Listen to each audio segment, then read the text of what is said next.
Live. Everywhere. On netrootsradio.com.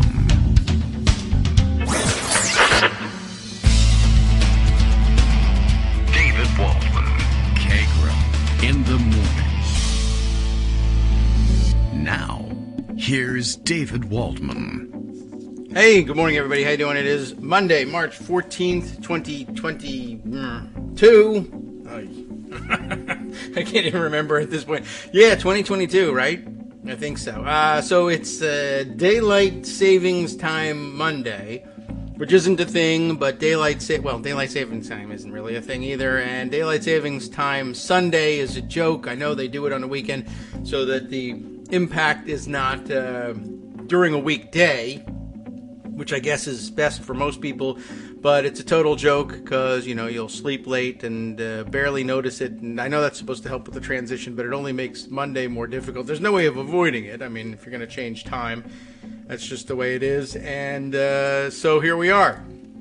Ordinarily, I don't think it affects me greatly, but I don't know, somehow today I was like, what time is it again? And I don't know, it's worse for me because I have my clocks set ahead anyway because I love to live in the future, and bet on sporting events before they happen, that sort of thing.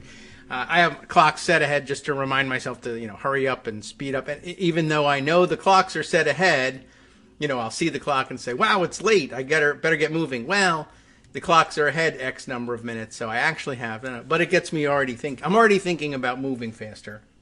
And sometimes I fool myself anyway, particularly first thing in the morning when I know but forget generally how far ahead I've set the clocks. Plus the clocks move ahead again.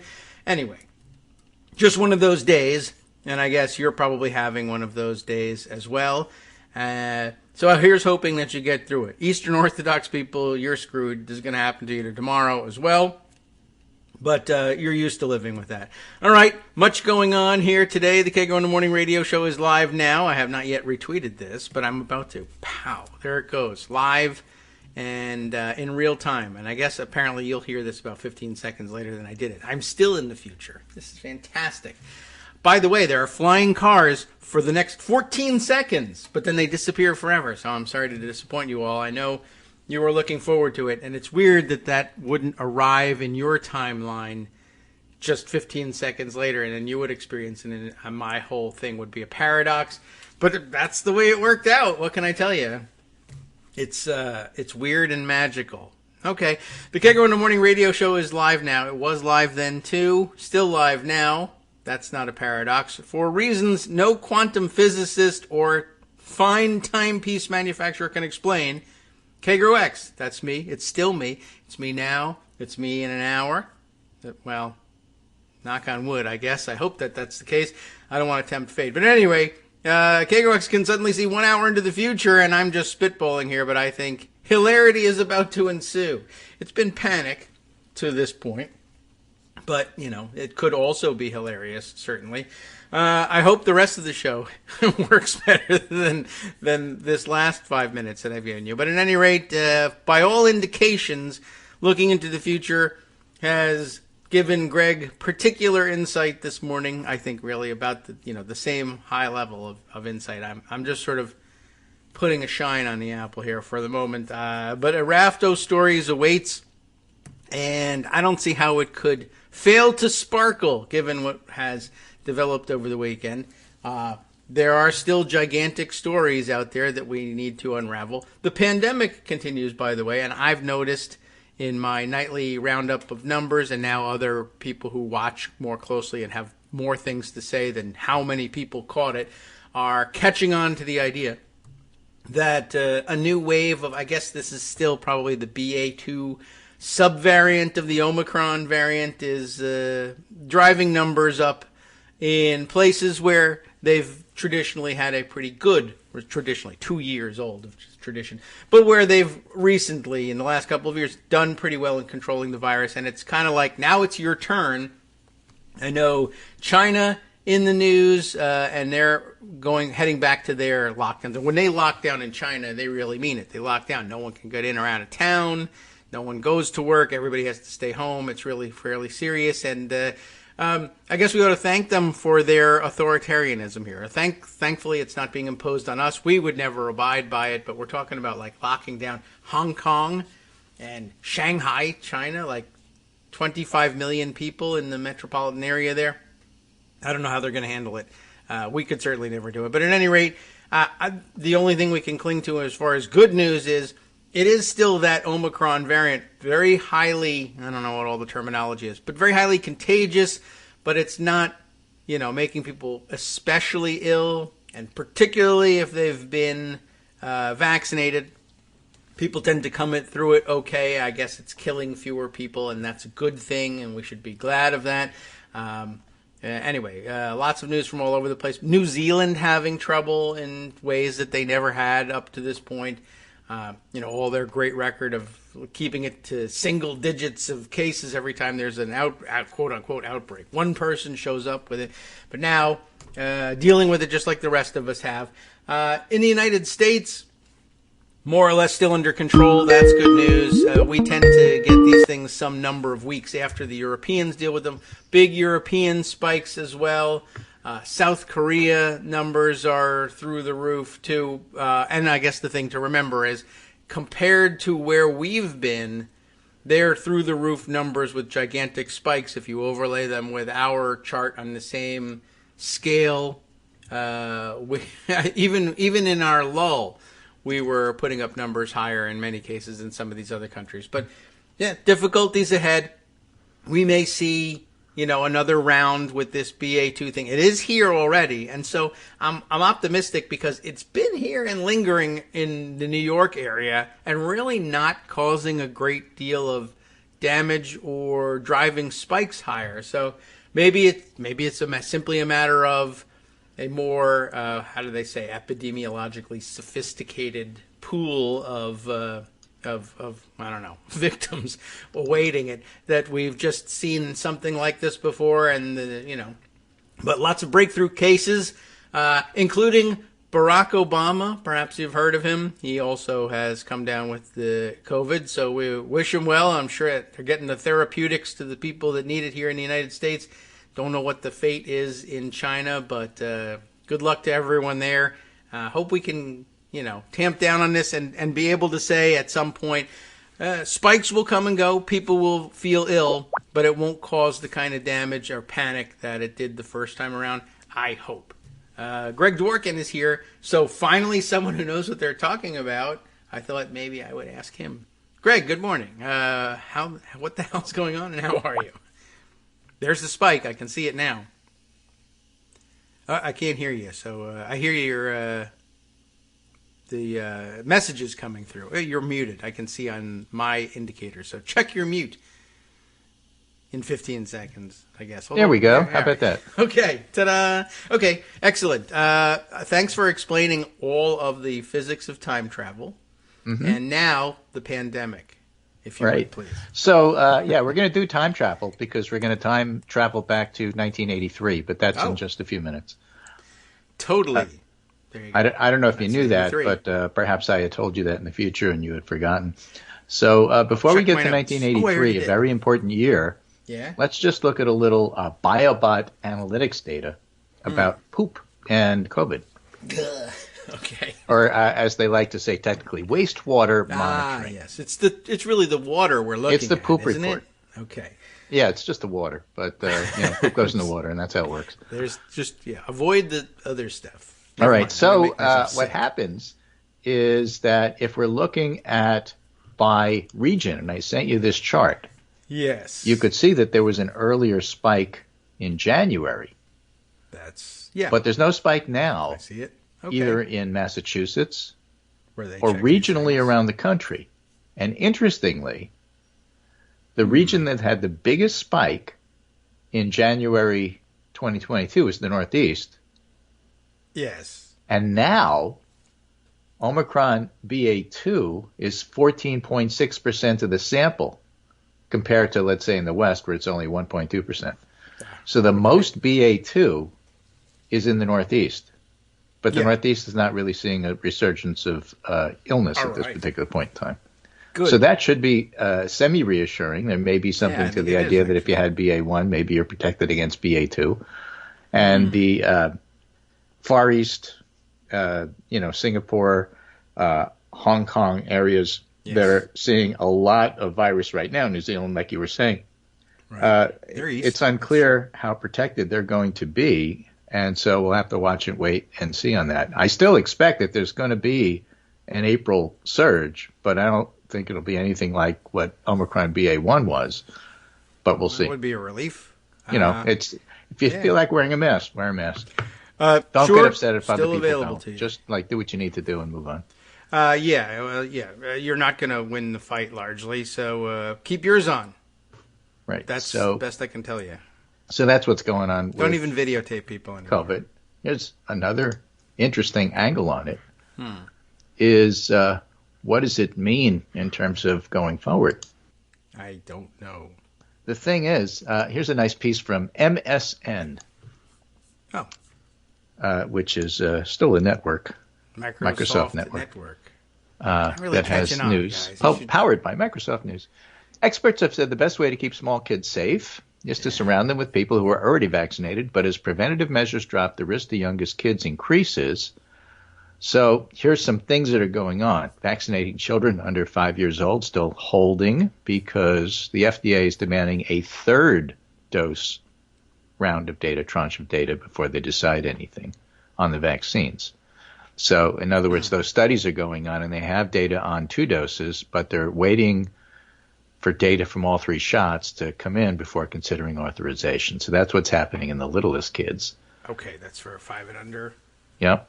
All right. Now, if the virus remains unchecked abroad, this piece says, new variants can form that can threaten the U.S. just as Omicron did. Nearly 90 countries are not on track to meet global target of vaccinating 70% of the population. So we're still behind there. And the fact that the COVID data money was taken out of the omnibus because of objections from individual states because they were stealing state money to pay for national projects, a reasonable concern. I can see that. Still, it has to be funded some way, and without that funding, you can't vaccinate the world. Yeah, we should just open our clinics to the world, but we need to give everybody a ride. That's the problem. We should send, obviously, the vaccine there, maybe soon. I don't know. We've done some. We could do more. There's a lot of people. In Congress, bipartisan legislation from Patty Murray and Richard Burr is aimed at strengthening the nation's public health and medical preparedness and response systems. Among other provisions, the wide-ranging bill would fortify public health supply chains, improve agency coordination, and create a bipartisan task force to review the nation's COVID response. So the measure wouldn't directly provide new funding for pandemic preparedness, though it would authorize some programs that could be funded as part of the annual appropriations process. And, if the public health sector there has more money, they could, money's fungible. They could find, places to move it if there's a new surge and they all of a sudden need money. Okay. So it would be wise to do that, which means we probably won't. Right. That happens quite a lot. Right. So I said we were going to do some time travel. Yeah. So let's go back to 1983. Here we are. Yes. Right. And what happened in 1983? The movie Trading Places. Oh. Yeah. Okay. Right. Mortimer and Randolph Duke. The Duke brothers. Right. Trying to corner the market on orange juice futures. Right. Nobody drinks concentrated orange juice anymore, though. We drink fancy stuff that we pay $18 a gallon for. Okay. Right. So what actually happened there, for those of you who are unfamiliar with the movie, and for those of you unfamiliar with the movie, you probably never saw Princess Bride either. You better fix it by seeing both. Right. Because they're important. Do it. Okay. Do it. Okay. Anyway. Yeah. 30 years since Trading Places came out. All right. When this piece was written, and it's actually 39 years now. Oh. Yeah. Right. What happened? Time travel. Woo. Okay. Yeah. So the Duke brothers, 2 old rich guys, have bribed somebody to get an advance copy of a government report on the orange crop. Right. That gives them inside information on what's going to happen in the market for frozen concentrated orange juice. Yes. Interestingly, it was legal until about 10 years ago.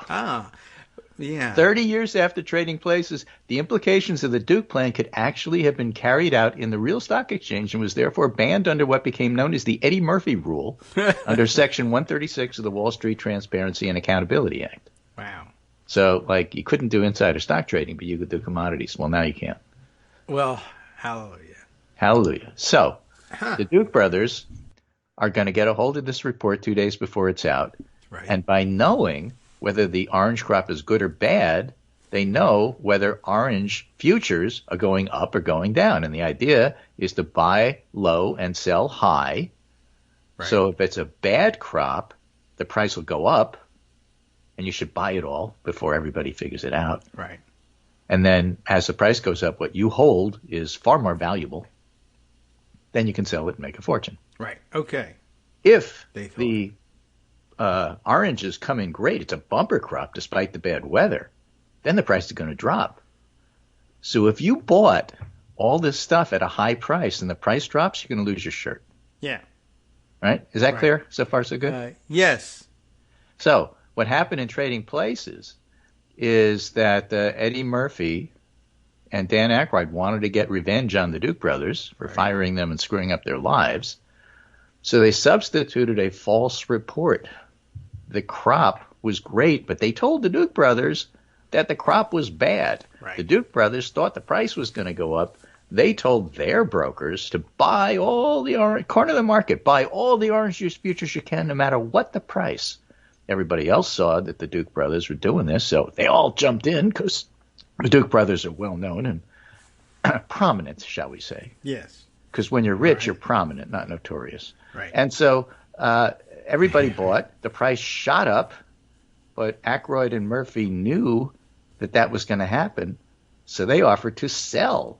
Everybody was figuring out, what are you doing? Who wants this? So all of a sudden, the real report comes out in the middle of trading, and it turns out it was a great crop, and everybody who bought high is going to lose their shirts, and now they're trying to sell, and they run to Murphy and Aykroyd to try to, at least stem the losses. Mm-hmm.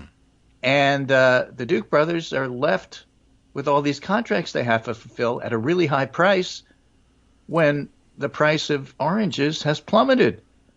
Yes. And so they lose their shirts. And that's what happened. And it was all because they were cheating and they got out-cheated.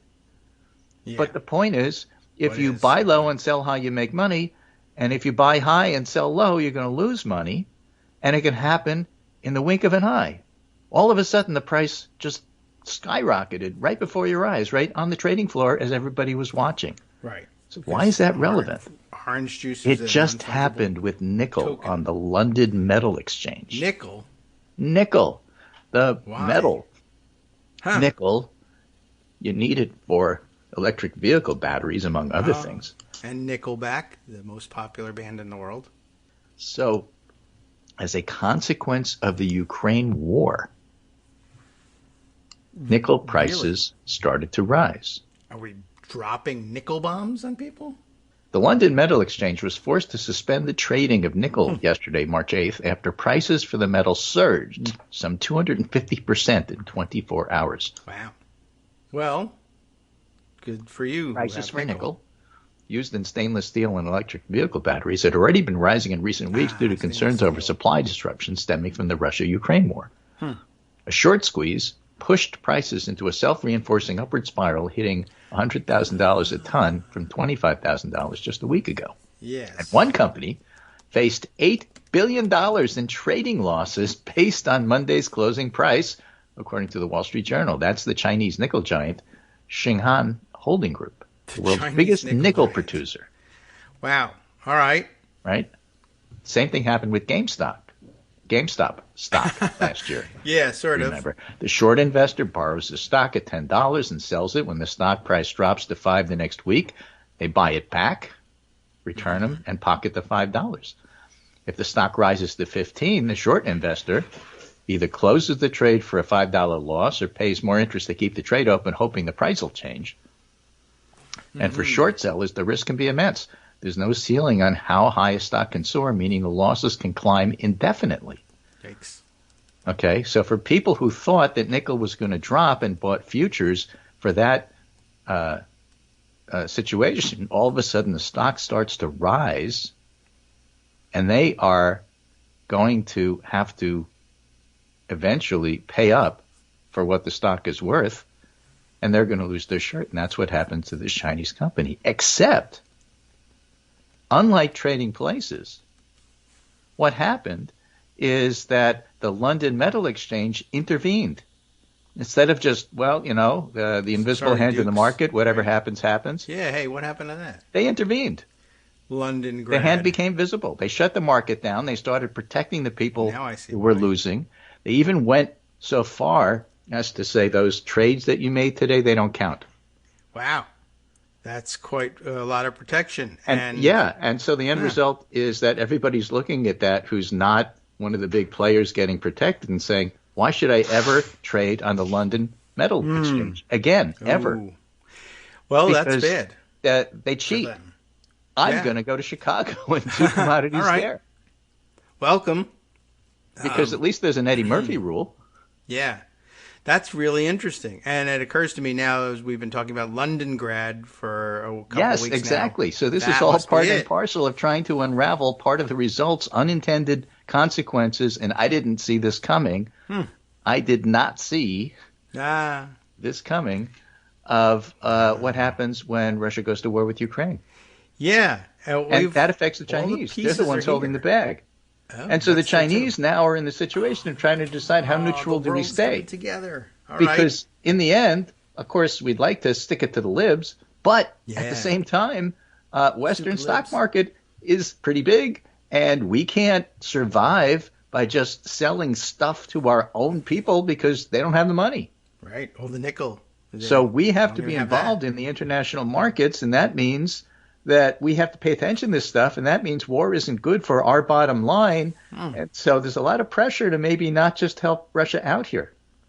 That was one of the big developments of the weekend. Without all of this, I read, the Chinese are thinking, maybe it's actually in our best interest to lean on the Russians to see if we can bring this thing to a conclusion. But now there's a market-based reason for it that I didn't see. Right. Now explain. And I keep thinking back to all the time that we spent talking about the various oligarchs in Russia and calling one of them a metals magnate, and that was Oleg Deripaska. But lots of the oligarchs having landed in London have, vested interest there, moneyed interest, the kind that would make somebody decide to shut things down and suspend trades so that nobody loses their shirt, except it's these guys and their shirts. Right. Interesting. So this is why you go to the movies. Yeah. You have to learn about this stuff so that you understand what's going on in the world. That's how you learn. That's how you know. Right. So if you saw Miranda Trading rights. Places in The Big Short, you understand what I just said. Right. Yeah, pretty much. I don't know if I saw The Big Short. You should go see The Big Short. It's a great movie. So. But I get it from my generation. We knew because Trading Places. Right. So there you go. By the way, although many people saw Trading Places and still didn't understand what happened at the end. That's true, and not everything is explained there. It's a difficult thing to go through the whole. But I gave you the link for explaining what happened with Trading Places, which is important. And by the way, when you're done with The Big Short, make sure you review Princess Bride, Still Relevant. So we won't have time for this before the break, but after the break, we're going to look at two articles which I think are fascinating in regard to what's going on with Russia. All right. One of them is by a familiar, perhaps, name, Francis Fukuyama, right, who wrote The End of History and was wrong about that. Yeah. Writing in the American Purpose, Preparing for Defeat. Oh. And a really interesting piece, U.S.-China Perception Monitor, Bridging the Pacific, has a piece, Possible Outcomes of the Russo-Ukrainian War and China's Choice. The article was submitted by the author to the Chinese language edition of the U.S.-China Perception Monitor. The article was not commissioned by us, nor is the author affiliated with the Carter Center or the U.S.-China Perception Monitor. But it's he's definitely a piece about how should China approach the Russo-Ukrainian war. The advice given to China. All right. By one of the foreign policy experts from China in Chinese, translated to English so that we could read it. Really interesting in terms of where China sees, opportunities and danger. And Fukuyama's is much more straightforward. I'll do that first. Okay. But really interesting. So in the couple of minutes we have left, a couple of things to throw in. Firstly, this is from Andrzej Kozlowski. Okay. And I was going to say, he looks Polish. Actually, he's a math professor at the University of Warsaw, former professor in USA and Japan, writing in English. As he always does, the phenomenal Christo Grozev telephoned the FSB, that's the Russian spy agency, generals reported to have been placed under house arrest to see if they answer the phone, the intelligence agency, I should say. They didn't pick up the receiver while others did. The arrest seemed to be connected to billions that were spent by the FSB on recruiting against the Ukrainian government, military security services, universities, to help with the coup that was meant to give Russia control of Ukraine. But instead, they bought, quote, dead souls, end quote, stole all the money. None of that was done. Aha. So now they're on the hook. The margin calls are coming in. They sold short on Ukrainian democracy. Yeah, they don't. And now the bill is due. Fill the And they're in contracts. trouble. Or as Pateras Pakin sums up, too long didn't read. Russian security services had spent billions to ensure support of various Ukrainian organizations and people, and had reported that Ukraine will welcome Russian invasion. This didn't happen, and allegedly most of the money was stolen, leading officials to get arrested. Okay, that happens after millions are stolen. Sometimes. Right. So Putin is basically saying, I found somebody to blame. It's FSB. So, we're going to arrest all of you because there's gambling in this casino. And I mean, keep in mind that many people, I don't know, I'm not speaking for, look, I've let the alarms didn't go off. So we're actually, we were about to head off into our break and I didn't even know it. See ya. Okay, well, it hasn't happened quite yet, but we'll do it, I don't know, I'll play a little bit of music and just so that everybody has something to cling to. It feels familiar, right? And then we'll pick it up after the break. All right, and here's where we break off and say we'll be back in 2 minutes. Hi, I'm Scott Anderson, the guy that writes the daily summary for this show, Kagro in the Morning. Thank you to everyone that supports this show. Many of you send donations through PayPal, Patreon, Square Cash, Radio Public, and so on. Some of you write your own essays and send them in, or read articles with your own commentary. We appreciate it. Now, some of you are listening to this and thinking, I'd like to help, but isn't there something I could do that wouldn't require money or effort? Why, yes, there is. You can just like us. On Daily Kos, they call it the recommend button. YouTube has a thumbs up. There are hearts and likes and love buttons. Tap our love button. Tap our love button every day. Share our shows and summaries on Facebook and Twitter, YouTube and iTunes, Stitcher and Amazon. Most of these places allow you to write a review, so a sentence or two would be great. Recommend us to social media, or tell your friends to listen to the show. You aren't just helping us, you're helping them find their new favorite thing to listen to. You could change the world. So thank you in advance from me and everybody else in the world.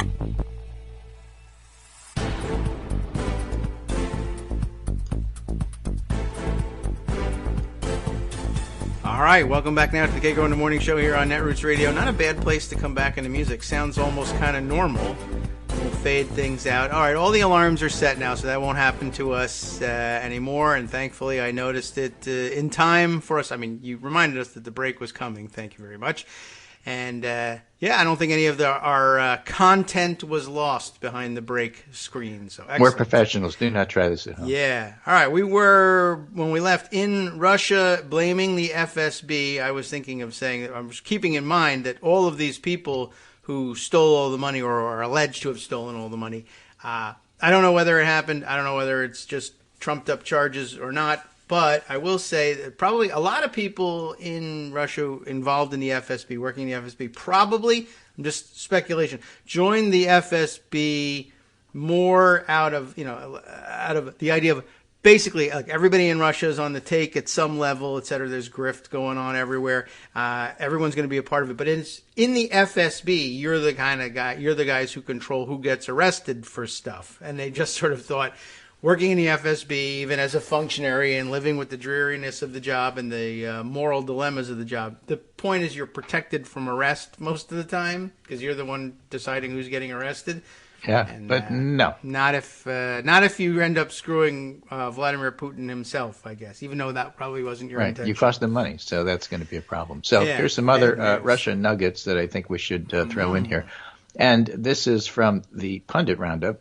All right. But CBS did a poll over the weekend, asked the question of Americans who don't know anything.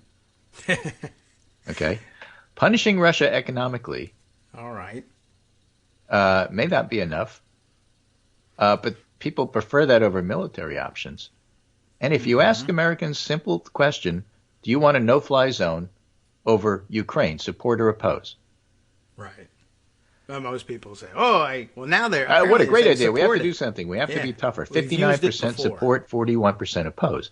But then CBS said, okay, what if it's viewed as an act of war? Oh, 38% support, really? 62% oppose. Oh, well, what does the no-fly zone mean exactly? Yeah, it means you have to enforce it. How do you do that? Well, you shoot down Russian planes. Oh, yeah, that's interesting. I didn't think of that. I thought they were going to ask. I thought you just declare it and then everybody goes home. Right. What are you doing here? This is where you no fly. Why don't you go home? I said no fly. What are you flying for? Right. Well, I thought that the second question would be more explicit. What they would say, well, do you support shooting down Russian planes if they violate the no-fly zone? What? No. But we've gotten away. People got used to it. No-fly zones in Iraq or over Kurdistan, and it's like, well, the Kurdish don't have fighter jets, so that's easy. And the Iraqis do, but we blew them up. It's easy to do a no-fly zone over Grand Fenwick, but it's not so easy to do it over Russia when they have very sophisticated, targeting of planes. This is from Politico, just to give you an idea of the environment. As Russia gets bogged down, negotiations heat up. So a lot of weekend developments from Ukraine. Most of them are driven by a single fact, says Politico. Russia is losing, or at least not winning, its war. Oh, well, all right. That's really the bottom line. Thing that they say. And so my title for the Pundit Roundup today was Analysts See Defeat for Russia in the Cards Despite the Destruction. And this one is Francis Fukuyama, Preparing for Defeat. I'll stake my neck out, he says, and make several prognostications. One, Russia is heading for an outright defeat in Ukraine. Russian planning was incompetent based on flawed assumptions that Ukrainians were favorable to Russia, and we talked about how that happened. Sure. Greet us as I'm going to give you billions of dollars to set up fake news in Russia, in Ukraine, that's favorable to Russia, and you'll use that billions of dollars to create the soil and make it fertile so that when we invade, they'll welcome us with open arms. And the officials in Russia said, give us the money. Absolutely, that's what we'll do. From my yacht in Italy. They may have had reason to believe it would have worked. They've done a lot of damage here in the United States. They didn't. They stole it all and bought mega yachts. I have a feeling they stole a lot of it the first time, too. But we were just dumb and went for it regardless. But okay.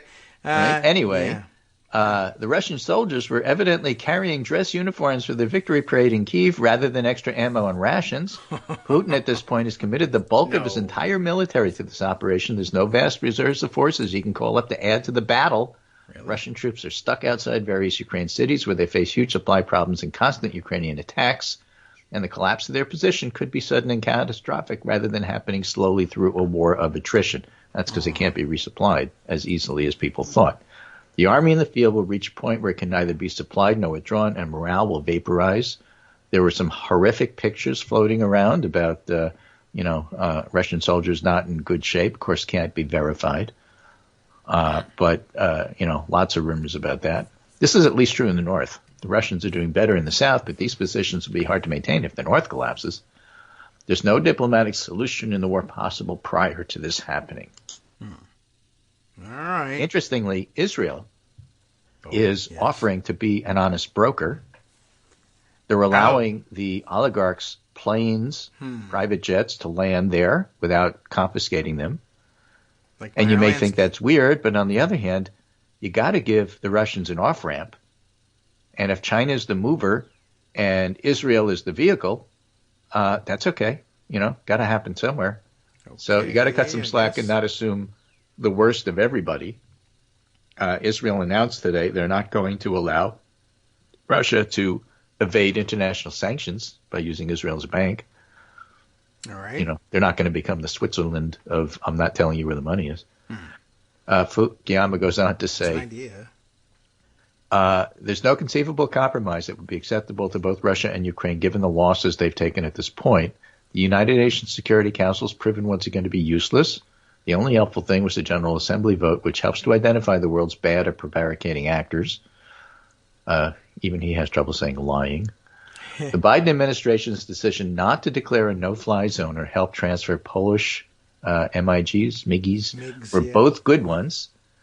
They've kept their heads during a very emotional time. It's much better to have the Ukrainians defeat the Russians on their own, depriving Moscow of the excuse that NATO attacked them, as well as avoiding all the obvious escalatory possibilities. In fact, Tom Nichols, writing on Twitter, said, Putin bombed near the Polish border. He's obviously trying to get NATO involved. Don't fall for it.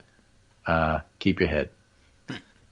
The Polish planes in particular would not add much to Ukrainian capabilities. Much more important is a continuing supply of Javelin Stingers, TB2s. Those are the Turkish drones that have been very effective. Medical supplies, comms equipment, and intel sharing. I assume Ukrainian forces are already getting vectored by NATO intelligence operating from outside Ukraine. And the cost that Ukraine is paying is enormous, of course. But the greatest damage is being done by rockets and artillery, which neither planes nor a no-fly zone can do much about. The only thing that will stop the slaughter is defeat of the Russian army on the ground, and Putin will not survive that. He gets support because he's perceived to be a strong man. What does he have to offer once he demonstrates incompetence and is stripped of his coercive power? The invasion's already done huge damage to populace all over the world. And this is the interesting part here. That includes Salvini, Bolsonaro, Eric Zemmour, the rightist in France, along with Marine Le Pen, Viktor Orban, and, of course, Donald Trump. The politics of war has exposed their openly authoritarian leanings. And that's put the Republican Party in the U.S. in a very precarious position. Everybody's assuming that they win in 2022. I'm not so sure. I certainly would like to think that they don't. Trump is already running against a lot of Republicans he doesn't like, and so the chance of that party splitting is small but still real. He has endorsed no, it's not 2021. It's not 2020. Yeah, well, you said this was going to happen. Well, you prepare for things to happen, and because they don't happen the way you think that we're going to, doesn't mean that you shouldn't prepare or that those were bad moves. Right? Like the pandemic. There's a fellow named Drew Comments who just has a brilliant discussion on a completely different topic. Well, I thought you said that if you get the vaccine, you won't get sick. And so what's all that about? And he does sports analogies here. He says, look, you get up, you lift weights, you do your training, you have training camp, you practice, you go to the playoffs, you get clobbered, you get swept. They bring out the broom and the dustpan. Does that mean that all the work was wrong? No. You do it to give yourself the chance to win. But it's not a guarantee. You get that vaccine because you give yourself a chance not to get sick and not to get up, wind up in a hospital. It's no guarantee. Yeah. But that doesn't mean you shouldn't have done the work. Good point. Unless there's a movie in this now. Like I'm thinking about Moneyball crossed with just sitting on the couch and snacking. It's a brilliant rant. But, the point here is. It makes sense. That, you're setting the Republicans up for defeat. It doesn't guarantee defeat. But you have an opening here which you didn't have before. That's certainly true. And Donald Trump is quite adept at creating those kinds of problems for his party. He's continuing to do so. So the war to this point has been a good lesson for China. Like Russia, China's built up seemingly high-tech military forces in the past decade, but they don't have any combat experience any more than the Russians do. The miserable performance of the Russian Air Force would likely be replicated by the People's Liberation Army Air Force, which similarly has no experience managing complex air operations. In other words, supporting the ground troops. Americans have a lot of experience with that from Iraq. That's unfortunately true. We may hope that the Chinese, and again, why are the tanks so effective in, invading Iraq? Because they were supported by those lethal helicopters. Yes. Also dry climate. Yeah. Dry climate, close air support, all things you want to have in a battle like that, I guess. And you don't want to do it in a the mud. military guy, but we may hope that the Chinese leadership will not delude itself as to its own capabilities the way the Russians did when contemplating a future move against Taiwan. And there are already people saying, well, the Chinese were getting ready to move against Taiwan, except this happened, and now they're really pissed at Russia. True? Not true? We don't know. Hopefully Taiwan itself will wake up to the need to prepare to fight the Ukrainians, as the Ukrainians have done, and restore conscription. Let's not be prematurely defeatist. Turkish drones, of course, will become bestsellers. And a Russian defeat will make possible a new birth of freedom and get us out of our funk about the declining state of global democracy. So NATO reinvigorated. Turkish no question drones. about that. Revitalized. Everything Trump didn't want. Yeah. And so his positions on you got to get out of NATO become a political liability in the United States because it's an easy position to take that isn't going to cost Americans anything. Yeah. I support NATO. You didn't. And we'll now see that's not going to be a culture war. We're on the wrong side. Oh, my gosh. What's going to happen in Virginia? Yeah. Well, I hope that holds. I mean, it's scary because I'm watching at the same time, like Fox News is trying out, we don't know if it's going to work yet, but trying out the we can just literally say, just drop the whole thing and say, no, we always supported NATO. We were always anti-Putin. You strip Fox News of its pretense, and so it doesn't look so good when you realize what's going on. You're not supposed to look behind the curtain. It's supposed to be a show. Which, again, as a sidelight here, Matt Fuller talking about the People's Convoy, Zachary Patricia, who's been following this for the Daily Beast, a main stage speaking preacher out in Hagerstown who's also yelling about witches, calls on the People's Convoy this afternoon to storm into D.C. They didn't. It failed. Man, you go down Washington, D.C., you pull that down. That stronghold. God is with you. Don't be worried. And Matt Fuller, reading this, says, increasingly feels like the less we pay attention to the People's Convoy, the more we need to be paying attention to the People's Convoy because they're a bunch of nutcases there. Oh, yeah. Well, I think that's actually the point that was made, about a week ago when we read the thread, now an op-ed, I understand at NBC News. I'll see if I can call it up later on. But the guy who visited and wasn't saying, oh, well, they're right, just saying, here's what they're doing. Yeah. What was his name? Terry. The historian. Yes. Who was taking pictures of it and saying the win was getting them together and having a recruitment fest. Yes. And so they are doing that. They are crazy and believe in weird and dumb things that are demonstrably untrue to an ordinary human being, but they are apparently registered to vote, and you should watch out. Well, we likened it to a MAGA rally. Yes, and it's not clear how many people a MAGA rally actually recruits and invites, and they did MAGA rallies, and they lost the election. Yeah. But if you're a true believer, you feel better when you go there. That's what it's. So the vibes are good. But that doesn't mean that it has the effect you think it's going to have. So these are MAGA rallies where they light diesel fuel on fire. Yeah, but that's all it is. It's a MAGA rally by a different name. Yeah, it just costs more. All right. Yeah. Hagerstown's they the kind of place that would have had that. Now they tried to block a lane. That didn't work. So they tried 2, and that didn't work. So now they're going to go and try and block 3. I saw some video.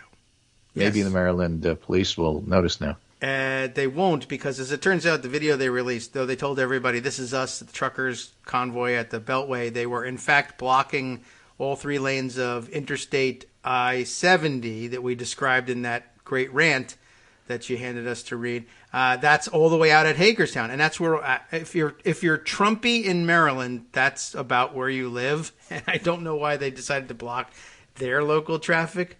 But that'll make them really popular. Yeah. So now they're talking about moving closer, and basically the whole thing has little or no purpose. But point there is simply that the consequences of what goes on as you strip away the plausible deniability leaves you with the naked fascism nuttiness, and so that doesn't necessarily win elections.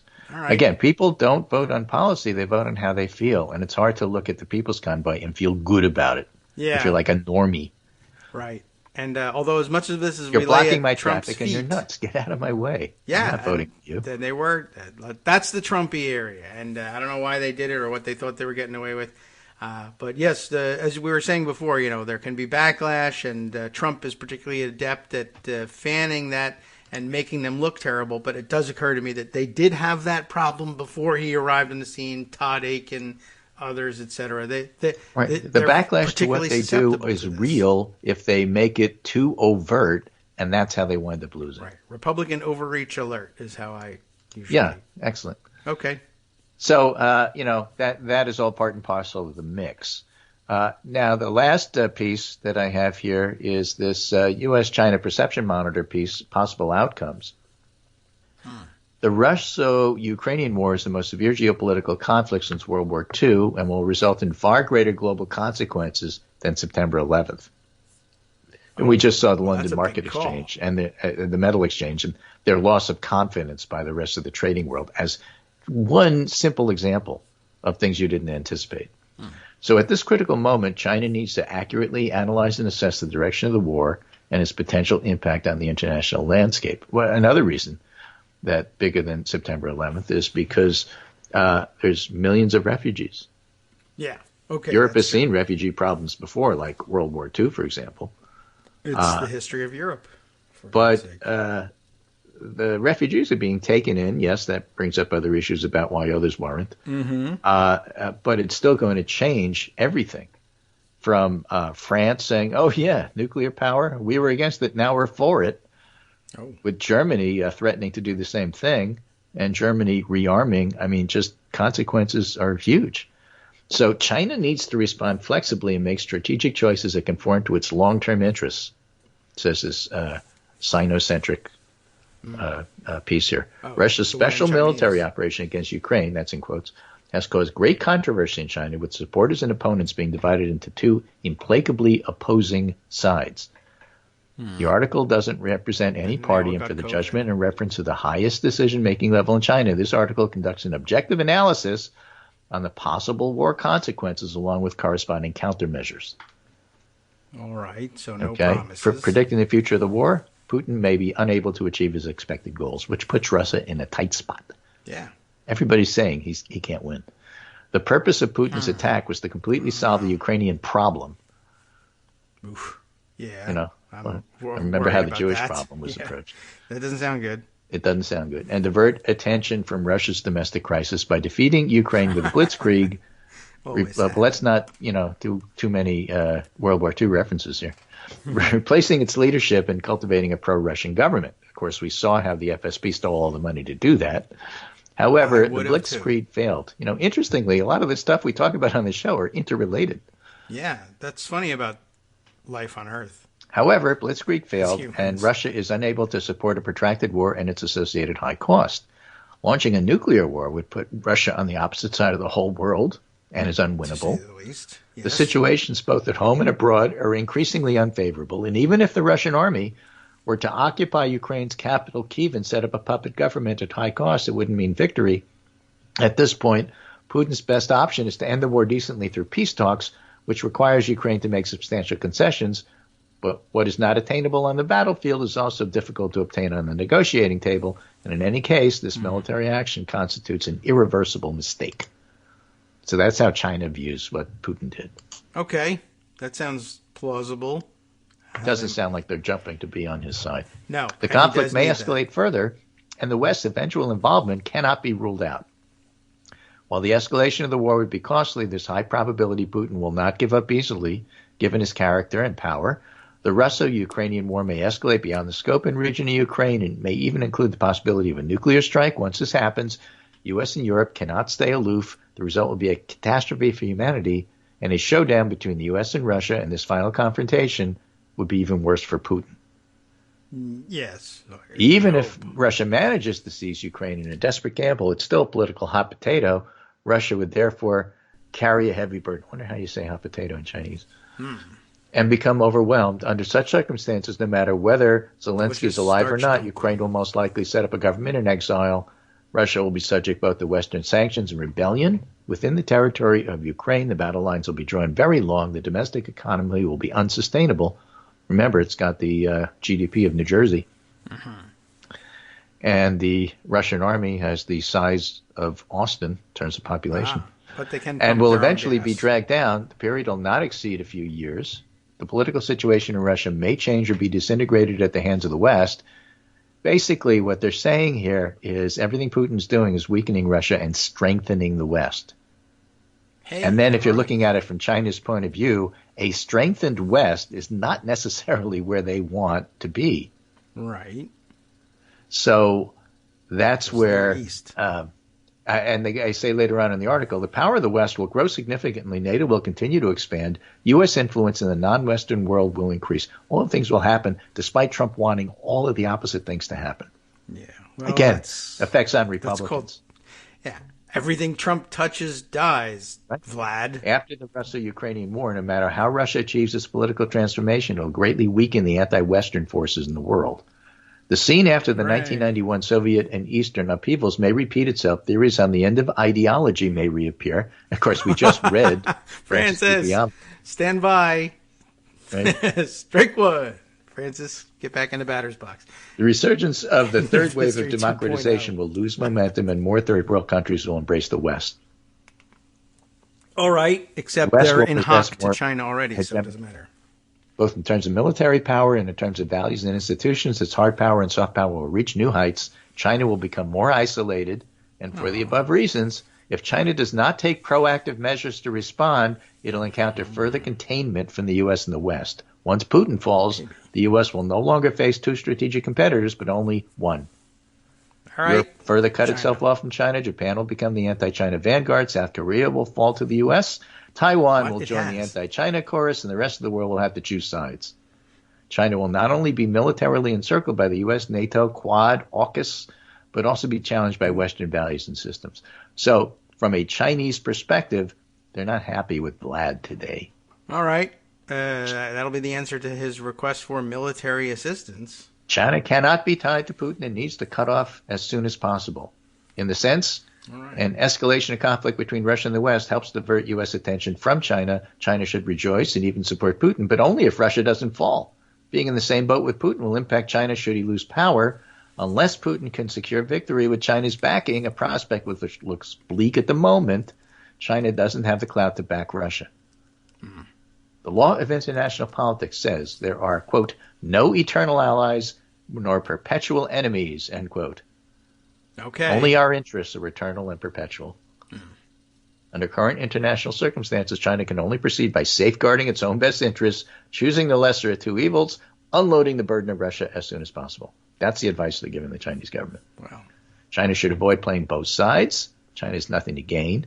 Given that China has always advocated respect for national sovereignty, it can avoid further isolation only by standing with the majority of the countries, and it's also conducive to the settlement of the Taiwan issue. All right. I mean, wow. So basically, this guy is advising the Chinese government, cut your losses, get rid of Putin. You're not going to like the outcome, but sticking with him is a worse outcome. Yeah. I have to...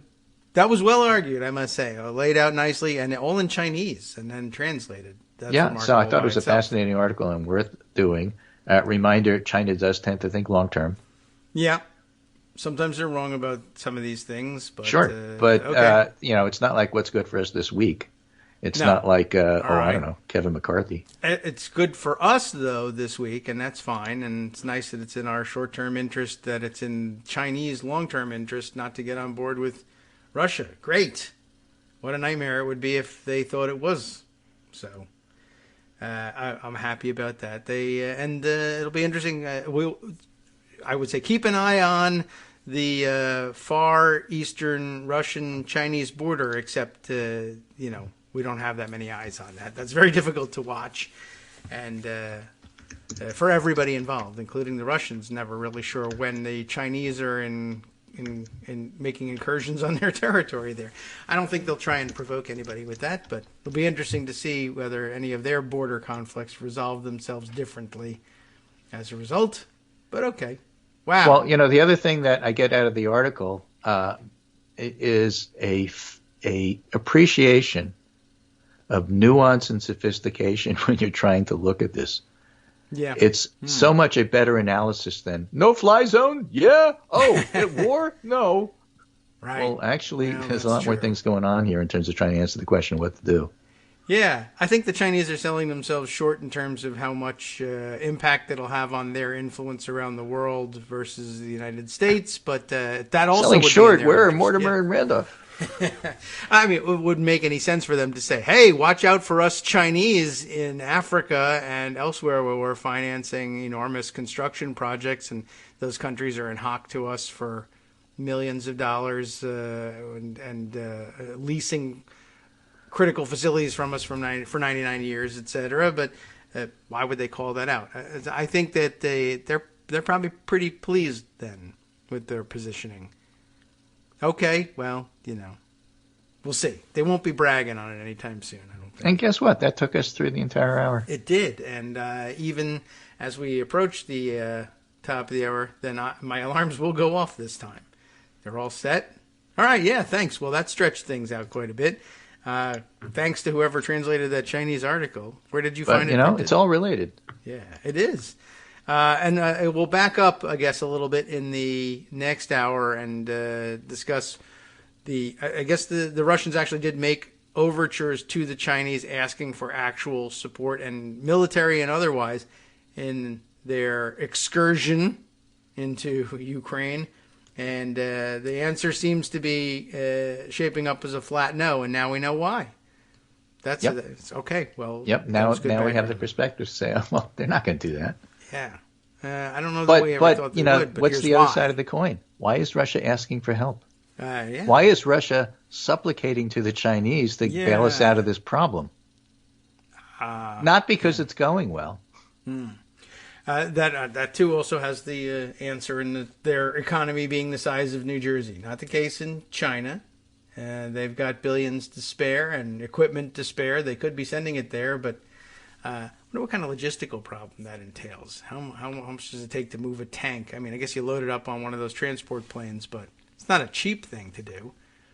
And the Chinese would, I think, have no prospect of getting their investment back on that. Maybe that's another reason why. I'm sure it's part of the consideration, despite the fact that they're communist.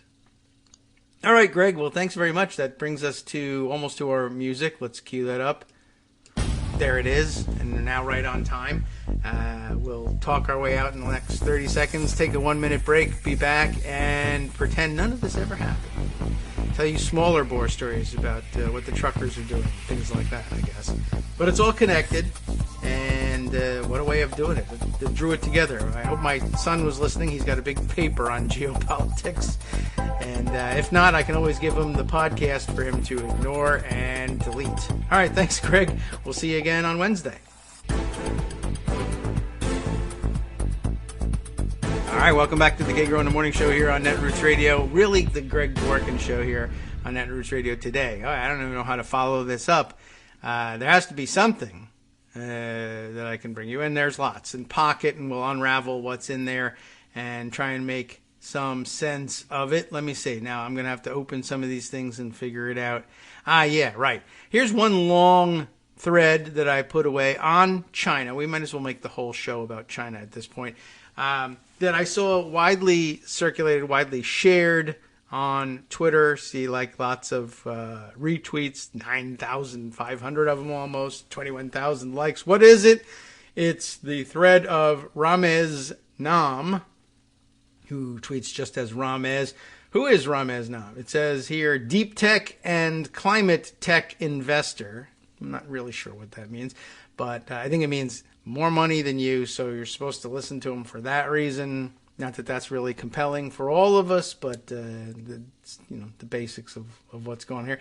Deep tech and climate tech investor at Prime Movers Lab. I don't know. Author of the Nexus series / Infinite Resource. Also, to me, I don't know, but a lot of fans out there, I'm sure. Co-chair of Singularity U. And it does say, trying to build a better world. So that sounds good. I like the last part. Well, anyway, apparently a particularly insightful view of things with respect to China's involvement and China's perspective on these things. Lots of people thought that this was worth sharing. So let's take a gamble on it. He writes, beginning yesterday. This is an incredible analysis. Okay, so it's just him saying somebody else's analysis is incredible. I wonder if that's, oh yeah, you know what? In fact, it is. This is his analysis. What's happening here, I think, is his analysis of the article that Greg just went through. So I'm wondering whether it was the Ramez Nam tweets widely shared that brought that article to his attention. And so let's see if he makes long story short out of it, and in case we didn't get it, although I think Greg did a pretty good job in explaining it, and whoever translated it from Chinese must have done a lot of work on this as well. All right, so let's see. His review, I guess we could basically say, is that this is an incredible analysis, the one we heard from Greg, of how Putin's invasion of the world will reorder the global world largely for the better by a leading Chinese policy thinker in Shanghai, now, of course, probably under lockdown, so it's a good thing he got this thing out before then. Originally written in Chinese, brief thread, but read the whole thing. He recommends the whole article. Greg has already taken care of that for us. Here's what Ramez has to say about it. Who, why, I'm just guessing at the pronunciation here of the anglicized version of the author's name, I guess, who, H-U, and you could have a whole Abbott and Costello festival about this one. And Wei, W-E-I, all right, who, why, or Wei, whichever one it is the vice chairman of the Public Policy Research Center, the counselor's office of the State Council, the chairman of Shanghai Public Policy Research Association, the chairman of the academic committee of the Chahar, Institute, a professor, and a doctoral supervisor. So congratulations to him. What does all that mean? He writes, with this much authority, that Putin's invasion of Ukraine will lead to 1, possibly an escalation of the war beyond Ukraine, 2, certainly Putin's defeat, typo in here, but it does say, should say defeat, 3, the United States regaining leadership in the Western world and the West being more united.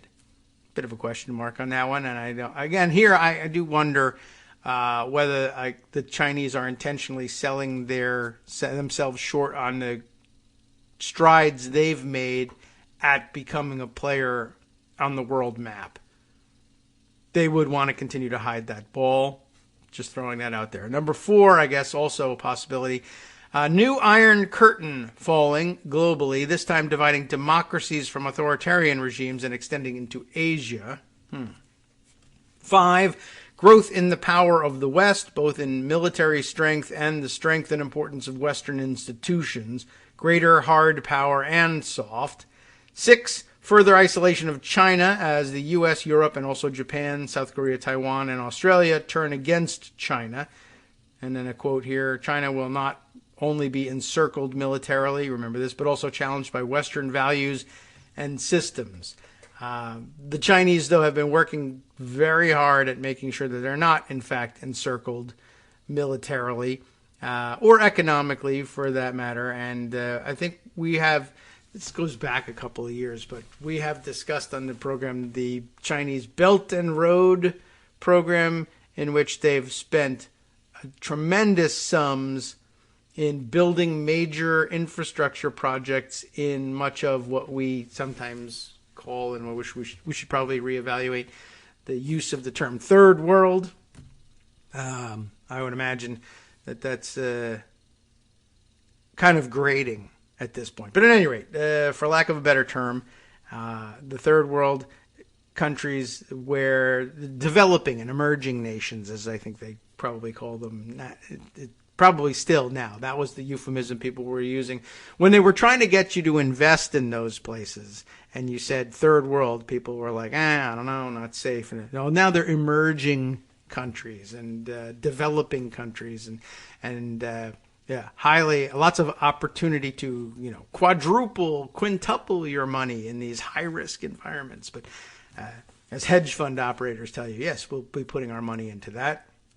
But anyway, the Chinese have been investing very heavily there and leveraging it. I mean, that's the intention, to leverage it for control, or if not outright control, then making it clear to the governments of those still sovereign territories that they owe an awful lot to the Chinese, and that they can avoid, say, financial ruin I don't know that there's an overt military threat over it, but avoid financial ruin by continuing to toe the line for China and Beijing as opposed to the West.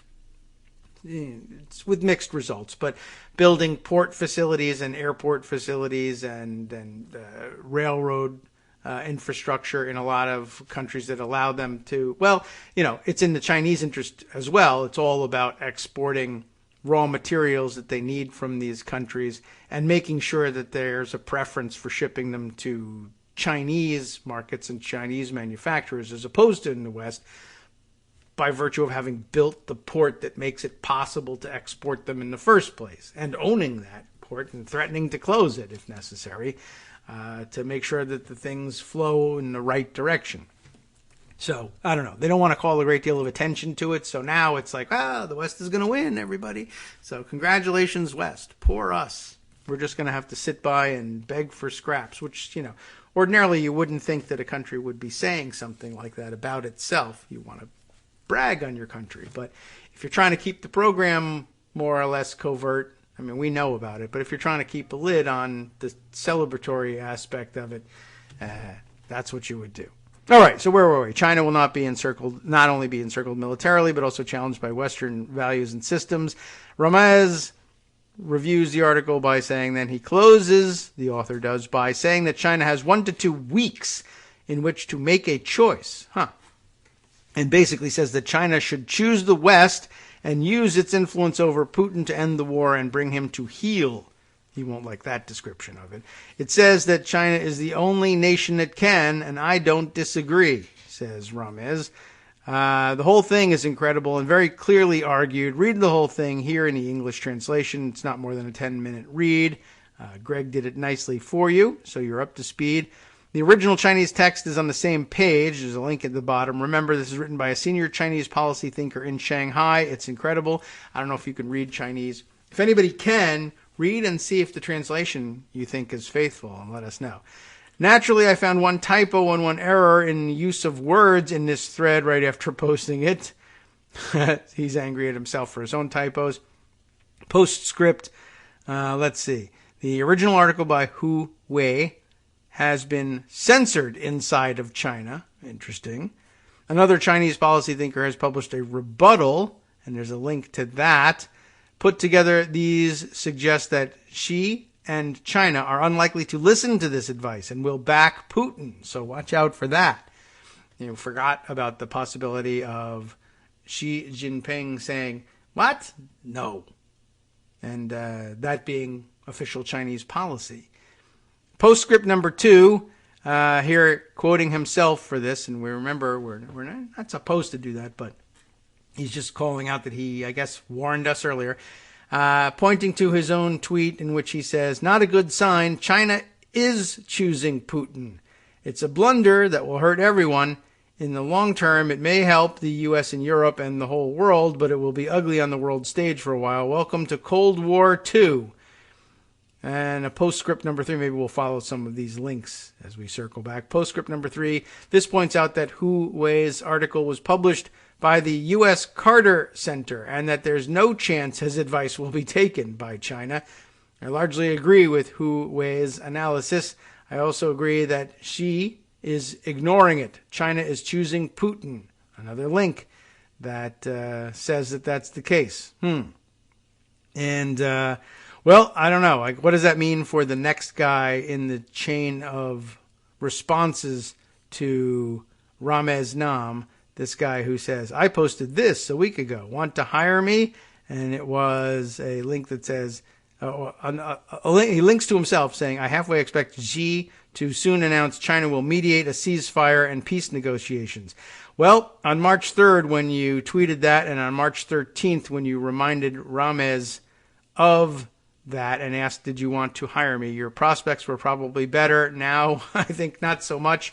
Let's go back to those postscripts and see where they take us. I think this article might be in Chinese and will therefore be of no use to us. Yes, it is. Although it might be humorous to say to Google, translate this page. but I don't know if it'll give us any real insight into things, though it might give us some funny stuff to read, but then that'll just make us look bad for making fun of, end up making fun of the writer when it's the Google that we should be making fun of. All right, what else? Postscript number 2, this was one where he says, this is not a good sign. China is choosing Putin.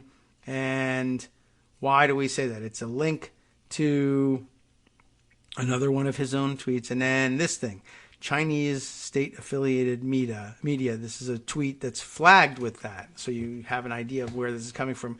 Hu Xinjin, who writes, if Sullivan thinks he can persuade China to participate in sanctions against Russia, he will be disappointed. And pointing to Bloomberg Politics, which reporting U.S. National Security Advisor Jake Sullivan will meet Monday with China's top diplomat, Communist Party Politburo member Yang Jiechi. So, Hu Xinjin saying, unlikely that Sullivan will be able to convince China to join in the sanctioning of Russia.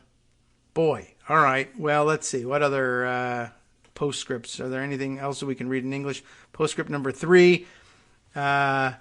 This might be readable. Let me open it up. From where? Zubu Brothers. What is it? I don't know.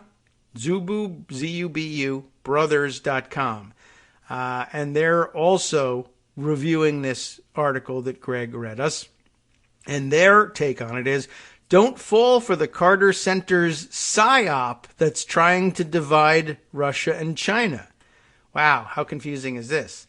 Huh? It's always a possibility that you're being taken for a ride, and we got to be open to that. Let's see what this says and how we feel about it.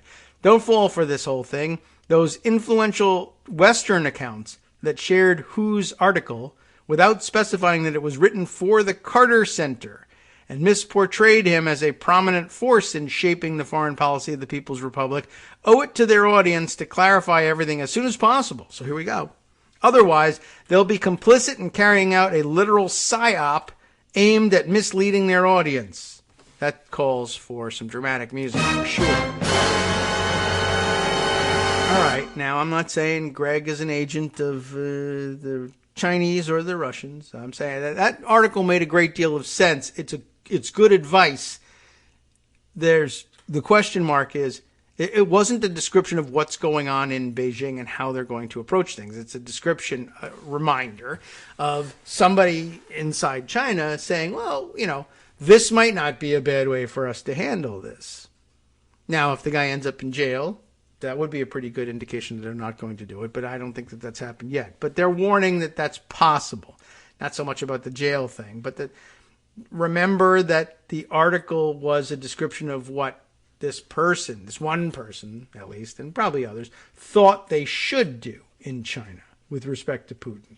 Whether or not that is what's going to happen is an open question, and just as open, do you have any reason to believe that this person is influential enough to make this happen? Or even if it does happen, might it not happen for completely independent reasons? But at any rate, let's see. Why do they think it's so unlikely? Let's see.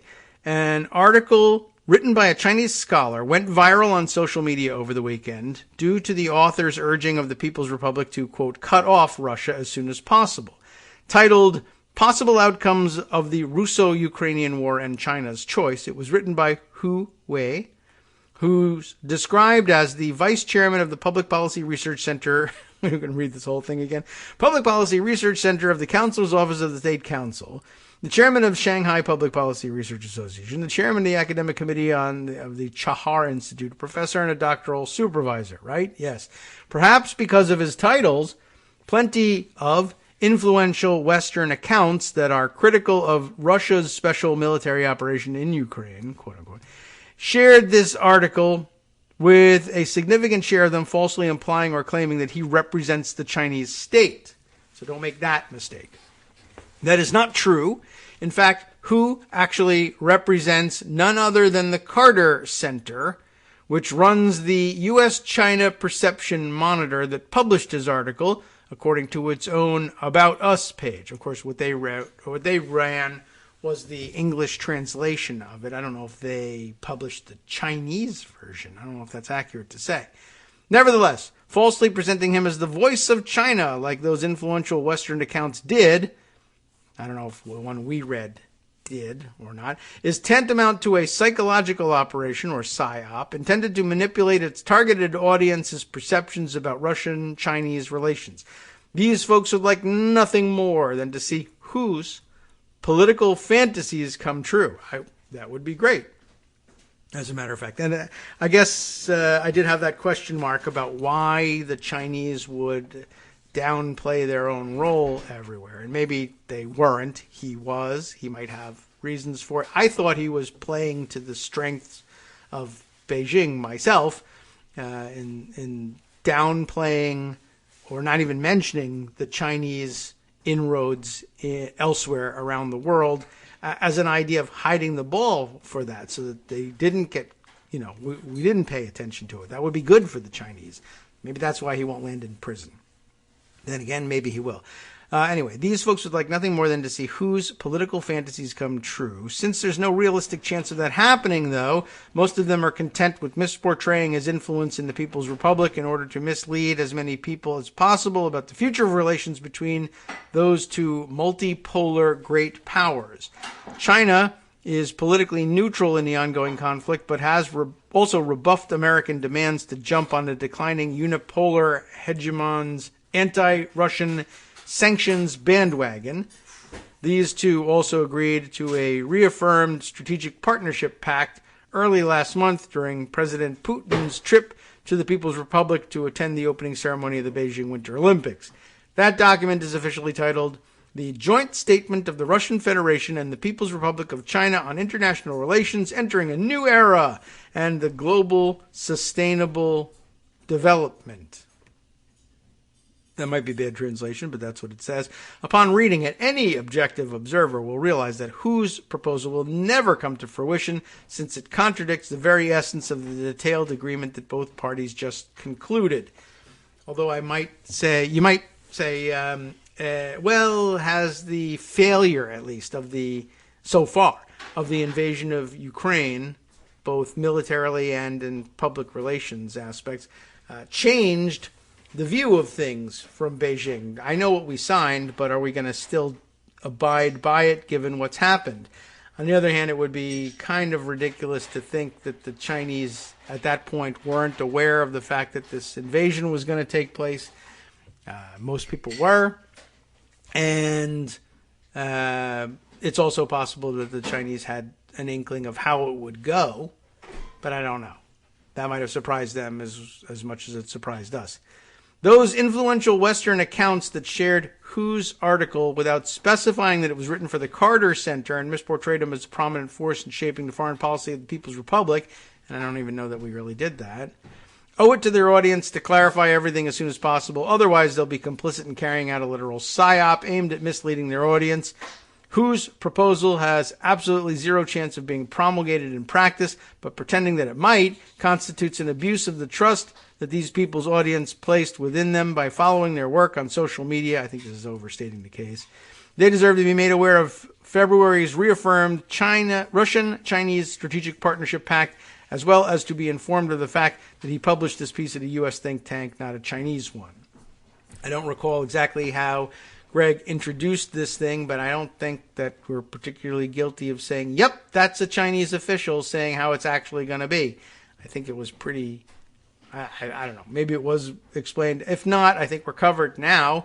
And I also think, just to add another curveball in here, it's totally fair game to say that this analysis of things might misread the situation now. Yes, they concluded this agreement prior to the invasion, and yes, the Chinese probably knew that the invasion was going to take place, and they may even have had a guess about how it was going to go and signed this document anyway, but I guess it remains to be seen what Beijing's commitment to this document is long term. what do they care if they break off an agreement with somebody who is a losing loser at this point and on the wrong end of history? They could very easily reverse course on that. Okay, well, that's very interesting, and I think worth a diversion. There was other things I put aside here regarding China right next to it here in Pocket, which was the comment from Empty Wheel on somebody else's comment about things. Let me see how we make our way through this. Well, this is Empty Wheel commenting on Michael Birnbaum's tweet. Michael Birnbaum from the Washington Post tweeting, "New and big." Ready? And those are in caps. New and big. Russia has turned to China for military equipment and aid in the weeks since it began its invasion of Ukraine, U.S. officials said. This apparently a scoop by Ellen Nakashima from the Washington Post. And let's see, we can click through and read it, or at least take a quick look first at how long an article this is. I mean, this could take us forever. Russia asks China for military equipment, U.S. officials said. This, in one of those running scrolls of live Russia-Ukraine war news updates, but thankfully a direct link to it. And there's already a correction at the top. An earlier version of this article incorrectly said the White House National Security Advisor Jake Sullivan tweeted about communications with Beijing. He made the comment on CNN, not on Twitter. Okay, that's not a big correction. Russia has turned to China for military equipment, it says here, and aid in the week since it began its invasion of Ukraine. U.S. officials familiar with the matter told the Washington Post. And here again, it's very difficult to know what the communications really are between Russia and the Chinese. It's entirely possible that they asked, because you would think they need some help. Of course, it would be in Russian interest to make sure that nobody thinks that they've made this request. And maybe they did, because it looks to us like they need it, or maybe they didn't, and they didn't, but we're saying that they did because it looks to us like they would need to, and it sounds like something plausible to American and Western audiences, and they'll all come away with the conclusion that Russia is weak and about to lose, and that's the impression that Western governments would like us to have about what's going on in Russia. So, I mean, it's good framing in every sense of the word, but, how do you verify whether, Moscow really asked Beijing for this or not? They're not going to tell you. But okay, that's what's being said. That's important too. That's all we have to go on. The officials who spoke on condition of anonymity because of the sensitivity of the subject did not describe what kind of weaponry had been requested or whether they know how China responded. The development comes as the White House National Security Advisor Jake Sullivan plans to travel to Rome on Monday, that's today, to meet with his Chinese counterpart, Yang Jiechi. I don't know, Jiechi. I'm doing my best with this. So they're going to meet in Rome, which I guess is supposed to be neutral territory, although we were just reading the list when Greg was on of populist, autonomous-leaning leaders around the world, and the Italian prime minister was first on the list, and I didn't recognize his name at first. Anyway, Sullivan told CNN that the administration was, quote, communicating directly, privately, to Beijing that there will absolutely be consequences for any Chinese efforts to assist Russia in evading sanctions. All right. Russian Finance Minister Anton Siluanov, maybe? Siluanov, Siluanov, speaking Sunday in a television interview, noted that part of Moscow's gold and foreign exchange reserves were in Chinese currency, Reuters reported, and we see what pressure is being exerted by Western countries on China in order to limit mutual trade. But I think that our partnership with China will still allow us to maintain the cooperation that we have achieved, and not only maintain, but also increase it in an environment where Western markets are closing. That's a little blurb on it. Apparently there's a fuller story to read about it. But you get the gist. We'll just stick with the short summary and then jump back so that we can continue. Remember, Michael Birnbaum is tweeting that news out, and then Empty Wheel comments on it by saying, okay, remember, the comment here is Russia has turned to China for military equipment and aid. Empty Wheel's comment, then, like a then and now situation. Well, back then, Russia was saying, we will be strong imperial power over Ukraine. Now, or maybe we'll be a vassal state to China. Okay, well, that may be overstating it as well. But there's more to this thread. But I guess we now have the warning, once again, both from this other tweeter about the article that Greg read and our own thinking here. Got to be careful about how much of that also might be psyops, us just saying that this communication is taking place between the two powers. But Marcy goes on and says, this seems to be yet another coordinated declassification. She's very excited these days in having a more sophisticated leadership at CIA, I guess, in the intelligence community, and declassifying a lot more things in real time to conduct our own version of psyops against not only Russia, but I guess China as well. What is it? It's Richard Chambers' story about Russia asking China for military assistance. Another source. Hi, it's me, David Waldman, the same guy who was just talking to you a second ago. Our Patreon subscription drive is still going strong, with over 175 monthly donors who help keep us on the air. If we've helped keep you going during the pandemic, why not return the favor and help us keep going so we can all be together for the next disaster? Patreon.com, Patreon.com, makes it easy to make secure, recurring monthly contributions to support our show. Patreon.com/KagroX gets you straight to our donation page. Maybe you'd like to thank us for keeping you sane during the Trump era. Maybe you're looking forward to in-depth explanations of what's going on in the Biden administration. Whatever it is that keeps you listening, we need your help to keep bringing it to you. And hey, if you happen to prefer using PayPal or even the Square Cash app, we're up and running with those options too. Thanks again, everyone, for all your support. We literally could not do this without you.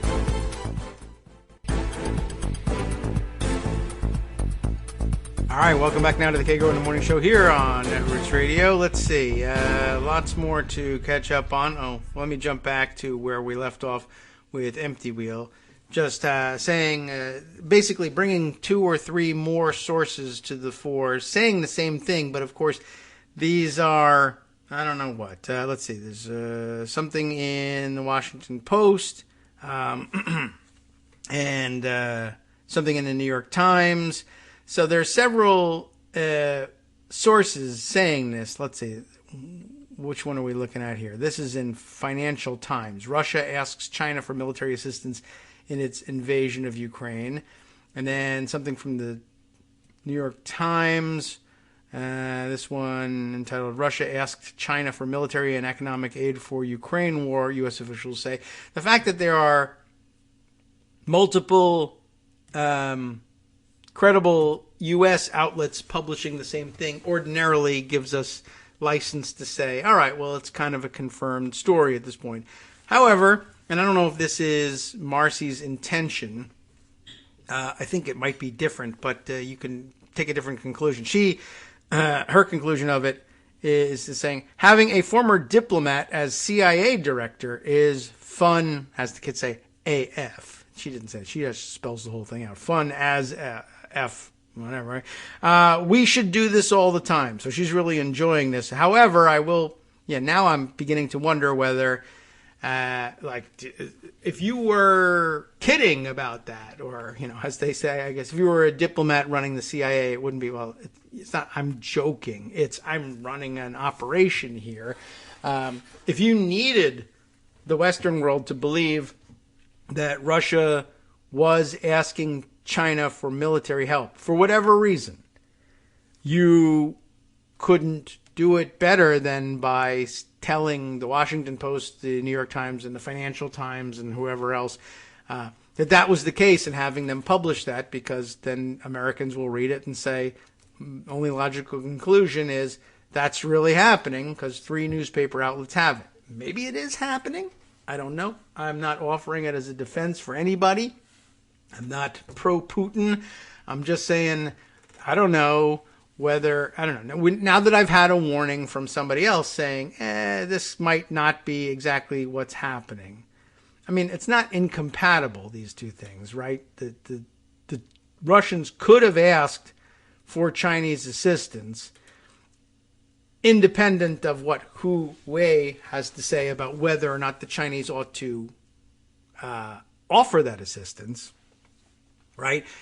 All we were really told is that the Hu Wei article is not a reflection of official Chinese policy thinking, and we shouldn't make that mistake. Okay, fine. That doesn't necessarily mean that the request wasn't made, though. That's my own conjecture, I guess, in saying,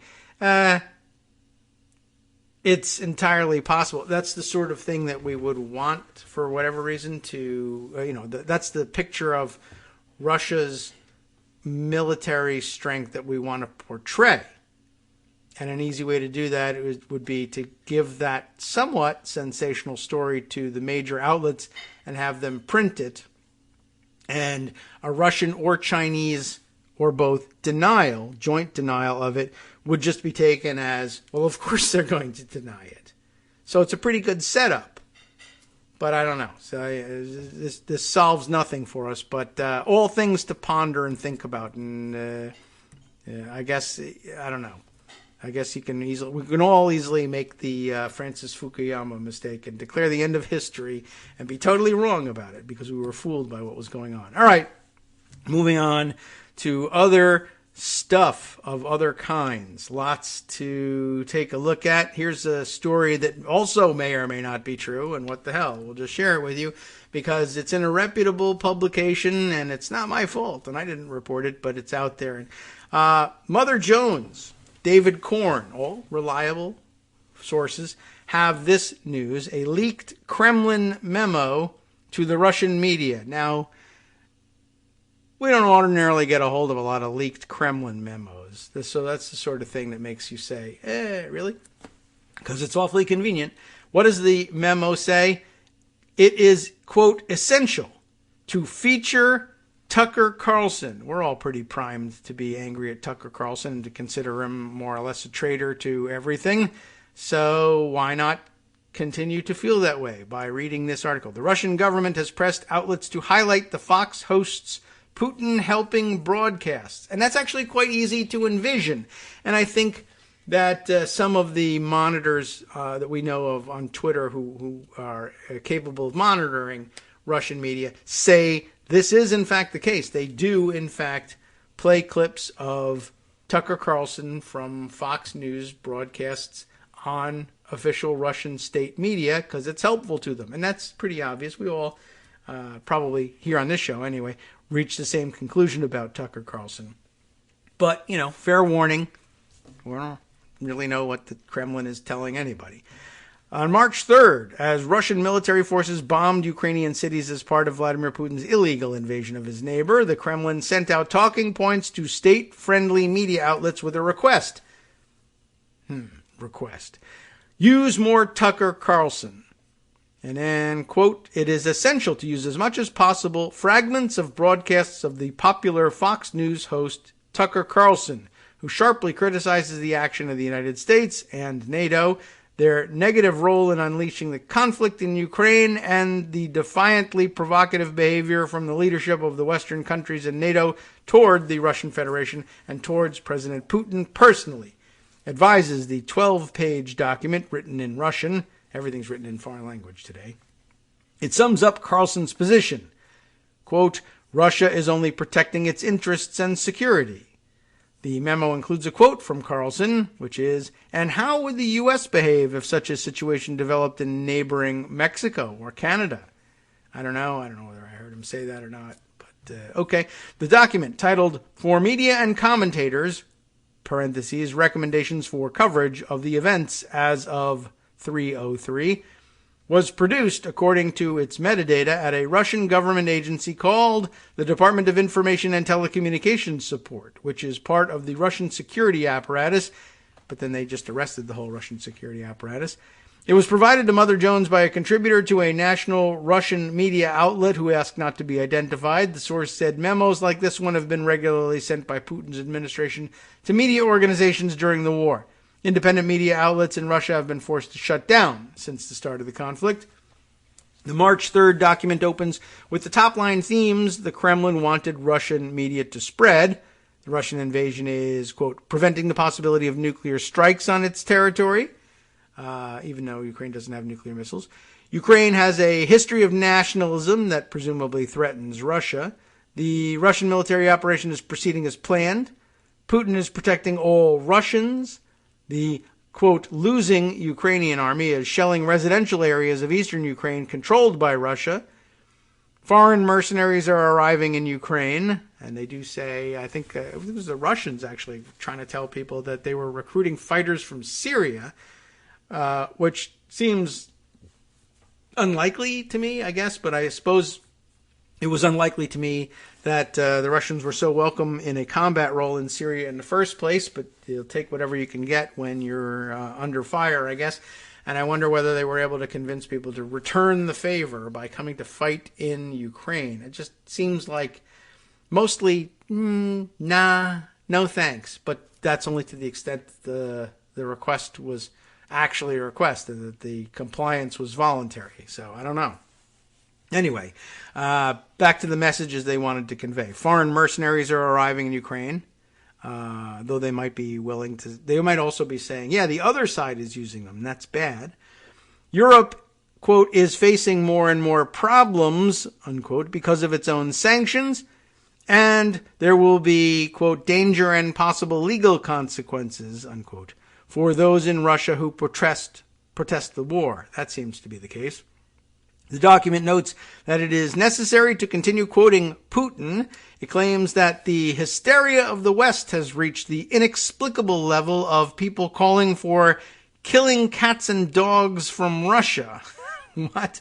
And asks, today they call for the killing of animals from Russia. Tomorrow, will they call for killing people from Russia? Well, I think they're calling for killing people from Russia right now, but I don't know where the animal thing comes from, but maybe it'll crop up. It's QAnon. Who knows? A section headlined Victory in Information War tells Russian journalists to push these specific points. The Ukrainian military is beginning to collapse. The Kyiv government is guilty of war crimes. And Moscow is the target of a massive Western anti-Russian propaganda operation. It states that Russian media should raise questions about Ukraine President Volodymyr Zelensky's state of mind and suggest he is not truly in charge of Ukraine, and it encourages these outlets to broadcast messages highlighting the law recently passed by the Russian Duma that makes it a crime to impede the war effort or disseminate what the government deems false information about the war, punishable for up to 15 years in prison. This portion instructs Russian journalists to emphasize that these penalties apply to anyone who promotes news about Ukrainian military victories or Russian attacks on civilian targets. This is the section of the memo that calls on Russian media to make as much use as possible of Tucker Carlson's broadcasts. No other Western journalist is referenced in this memo. It says here Mother Jones is not posting the full document to protect the source of the material. Here are some photos of the memo. The first shows the opening page. The next displays a paragraph citing Carlson. And, of course, it is in Russian, and I couldn't tell you what's what. Prior to the Russian invasion, Carlson was perhaps the most prominent American voice challenging opposition to Putin. In one now infamous commentary, he said, "Why do Democrats want you to hate Putin? Has Putin shipped every middle-class job in your town to Russia? Did he manufacture a worldwide pandemic that wrecked your business? Is he teaching your kids to embrace racial discrimination? Is he making fentanyl? Does he eat dogs?" That sounds very Tucker Carlson, and I think I remember that circulating. Carlson repeatedly noted that there was no reason for the United States to assist Ukraine in its battle with Russia and insisted it was, quote, not treason, it is not un-American to support Putin.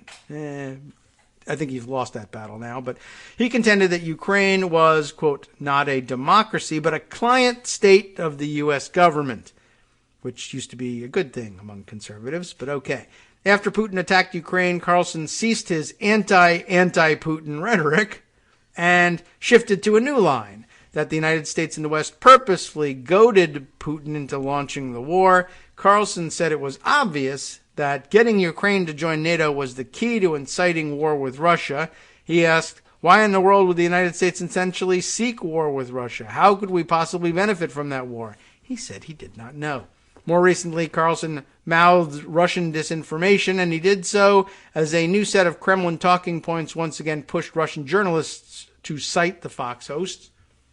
On Wednesday, Carlson claimed that the Russian disinformation they've been telling us for days is a lie and a conspiracy theory and crazy and immoral to believe is in fact totally and completely true. Oh, okay. Russian disinformation they've been telling us for days is a lie is in fact true. Okay. He was referring to the Russian allegation that the United States had set up biowarfare labs in Ukraine, but this charge was far from proven. At a congressional hearing, Undersecretary of State Victoria Nuland had testified that Ukraine possessed biological research facilities, which could be anything, and that the U.S. government was worried about research materials falling into the hands of Russian forces. This was a far cry from substantiating the Russian charge that Washington was working on bioweapons in Ukraine, but Putin's regime jumped on the Nuland testimony and cited it as proof of nefarious American activity. Carlson echoed this Russian propaganda.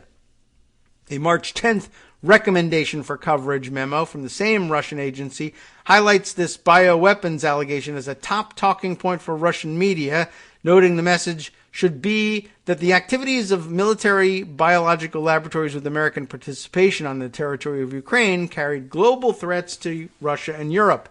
The document goes further, encouraging its recipients to allege that the United States is working on a biogenocide of the Eastern Slavs. Sure, why not say so? The memo lays out the details of this bizarre conspiracy theory, and they're here, I guess. The United States was conducting, quote, experiments with genetic material collected on the territory of Ukraine, with the main objective, allegedly, being to create unique strains of various kinds of viruses for targeted destruction of the population of Russia. The United States even had a plan to transmit pathogens, ready for this one, by wild birds migrating between Ukraine, Russia, and other neighboring countries. So this is a big episode of the old cartoon, Stop the Pigeon, I guess. We were going to send the new virus into Russia, which is doing great with the virus already there, right? And send it by carrier pigeon. And I don't know what, drop it on them or hope that the Russians eat the pigeon or who knows what. I don't know what to tell you. This scheme included studying the possibility of carrying African swine fever and anthrax. The memo claims biolaboratories set up and funded in Ukraine have been experimenting with bat coronavirus samples, and that could certainly be true. We're all trying to find a cure for coronavirus. It cites Nuland's testimony and says the United States was involved with military biological laboratories in Ukraine that potentially posed a global threat to all of Europe.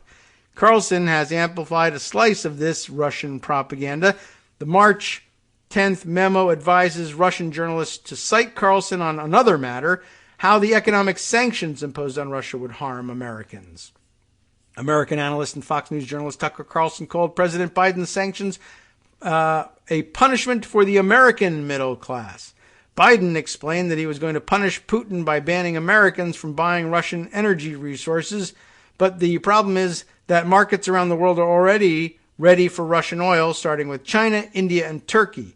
If you want to get to the bottom of it, just think about who will suffer the most from sanctions. The answer is not on the surface. Middle-income Americans will suffer. The very people who were crushed by COVID restrictions for 2 years, now they'll suffer from cuts to energy sources. So the Vladimir Putin who's being punished is actually American citizens. Yes, all of you. All right. Well, so far, not working great. The documents note that Carlson's anti-sanctions argument can be reinforced with the selection of reports that enthusiastically encourage Americans to tighten their belts in the name of saving Ukraine. As with the March 3rd memo, Carlson was the only Western journalist named in this more recent How to Help Putin memo. But this edition does point out that the New York Post writes that it was not anti-Russian sanctions that spurred inflation, but rather the wild spending of Joe Biden himself. President Biden wants to blame Vladimir Putin for the rise in inflation. However, all the fault comes from his policy implemented before the Ukrainian crisis. The March 10th guidelines contain other false claims for Russian journalists to promote that U.S. forces have been training Ukrainians to launch an offensive in Donbass this month, and that Russia's attack on Ukraine was an effort to preempt that. That the Ukrainians have plans to, quote, use nuclear weapons that they don't have in some form, and that the horrific bombing of Mariupol that struck a hospital and a birthing center was fake news. It urges Russian journalists to assert that Russia was being victimized by cancel culture and Russophobia was, quote, on the march. It's unclear whether these memos had any impact on Russian media outlets, which are already regularly citing and praising Carlson. Pro-Putin media organizations in Russia may not have needed the Kremlin's recent encouragement to make Carlson the star. RT, the Russian propaganda outlet, embraced Carlson's defense of RT after social media companies banned RT's content. And on Friday, Komsomolskaya Pravda ran a splashy story headlined, "Well-known American TV journalist Carlson was outraged by the lies of the United States." A little Dracula in that one, too. It was all about Tucker's on-air and unfounded anger over the Newland testimony and the biolab allegations. In this instance, a pro-Putin Russian media outlet was using Carlson's disinformation to advance Moscow's disinformation, just like the Kremlin wanted. Okay. Fox News and Carlson, by the way, did not respond to requests for comment. So, take everything with a proper grain of salt, and we should be okay. Let's see. Oh, yes, we did mention, I have the Hills report that Barack Obama tests positive for COVID-19, a breakthrough case. That's bad news. Here's the New York Times piece about Russia asking China for military help. So we've got that covered from a different angle. That's good. And, one of the articles that mentioned that, there really is a significant penalty for speaking out against the war in Russia. It turns out that they're pretty well primed to take anybody to jail. Julia Ioffe sharing interesting video from inside a Red, they still call it Red Square? I don't know if they renamed Red Square in Moscow. I mean, all the buildings are actually red, so they could keep that name. But Julia Ioffe is saying, can someone please make subtitles for this incredible video that shows modern Russia in its quintessence? And if the translation is to be believed, essentially there's a stand-up camera set up there in Red Square, journalists asking passersby for their opinion on the war, which, honestly, and there's police standing by, very close by. And the first woman, I guess, begins to speak out against the war and quickly holds up a little sign in Russian. And I don't think I caught the translation, but I guess an anti-war thing. And the moment the sign comes up, the police swarm in. And they're on screen. You can see that they're right there. And they just whisker away to the buses where I guess they're arresting everybody. Remember, we heard about the buses idling in the area in the other day in another article. Then up comes the second woman who is likewise asked by the camera people what she thinks. And she appears to be setting up to say, well, I heard the opposite. And I heard actually this is a good thing and the Russian invasion of Ukraine is terrific. But they whisk her away too, which either maybe the translation's wrong. I don't know. Maybe it's right. And they're just taking everybody and they figure if you see somebody talking to a camera, whisk them away, and later, if you figure out that they were speaking pro-Putin and pro-Russia, you let them go. But it does lead me to question this. What are you doing talking to stand-up camera journalists in Red Square? Don't do it. That's my advice. I mean, I know we want to be pro-free speech here, but it looks like they're just arresting everybody who speaks to this camera. And it makes me think, and I can't believe it doesn't make Russians think, and I believe that it does make Russians think this. I don't know who these people are or why they agreed to do it, but I have to guess that most Russians are like, speak to a camera set up in Red Square surrounded by police? No, I don't think I will. Thank you very much. And I doubt that the majority of ordinary Russians are willing to do this, especially if they're actually pro-Putin, like even then, I'm not doing it. No, I don't need to do it. Everybody should know I'm pro-Putin just by assumption. So I don't know. It has the feeling of, let's make a video of this, of everybody getting arrested, no matter what position they take, and then circulate that video, and the message will be, don't speak to cameras about this. And maybe this is, I hate to say they're all crisis actors or anything, but I think the Russian people are probably smarter than that by now. So I have my questions about it. I'll include the video. You can take a look for yourself and see whether you think that's the case. Let's see. What is this? Okay. Well, that has nothing to do with anything, but nothing we've discussed today. But this, I will add. Might be able to squeeze this one in. Just some good news. We'll read this BuzzFeed piece from Zoe Tillman reporting the other day. A judge found everything wrong with Trump's latest strategy for fighting a defamation lawsuit. And good news, it's E. Jean Carroll's lawsuit. So that's great. Trump's effort to invoke New York's anti-SLAPP law against writer E. Jean Carroll's case was legally unsound and dilatory, the judge concluded. But then again, remember that the whole point is to be dilatory. Yes, the judge found my motion dilatory after 6 months. So did I really lose? That you should keep that in mind. But here's the news. Former President Donald Trump on Friday faced another setback in his fight against the defamation claim filed by writer E. Jean Carroll, with the judge knocking down his attempt to reframe his defense strategy years after the lawsuit was filed. U.S. District Judge Lewis Kaplan found that Trump's move to invoke what's known as New York's anti-SLAPP law, a law that prohibits, ready for the acronym, SLAPP, S-L-A-P-P, strategic lawsuits against public participation. Well, it does, in fact, violate that, or rather, it's found that her suit doesn't violate that, and his claim that it did is what's dilatory here.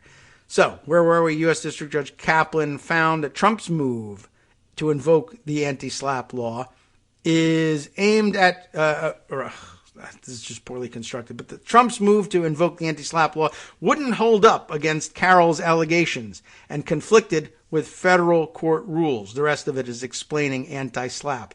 That is, it's aimed at shielding people from being sued to chill First Amendment speech rights, the anti-SLAPP law, and Trump's use of it is improper. Beyond the legal deficiencies, Kaplan also concluded that Trump had repeatedly tried to drag out the proceedings since Carroll first sued him in November of 2019. Carroll is seeking to hold him liable for statements he made that year, 2019, in response to her allegation that he raped her in a department store dressing room more than 20 years earlier. Trump denied knowing Carroll and denied assaulting her and accused her of making the claim in order to sell copies of a book she'd written. Nobody ever, tries to sell books, right? Kaplan described how Trump had tried to avoid being served, raised a failed challenge to a court's jurisdiction over him while he was president, unsuccessfully argued to halt the case pending the outcome of another civil suit, and, most recently, pressed a fight, along with the Justice Department, over whether the U.S. government should be substituted as a defendant, giving Trump the option of trying out a new defense, which could spur even more legal proceedings separate from the substance of Carroll's defamation claim, would make a regrettable situation worse, the judge wrote. Taken together, these actions demonstrate that defendants' litigation tactics have had a dilatory effect. What? No way. And indeed, strongly suggested he is acting out of a strong desire to delay any opportunity plaintiff may have to present her case against him, Kaplan wrote. Carroll's case largely has been on hold while her lawyers, Trump, and the Justice Department have fought over whether the U.S. government should step in.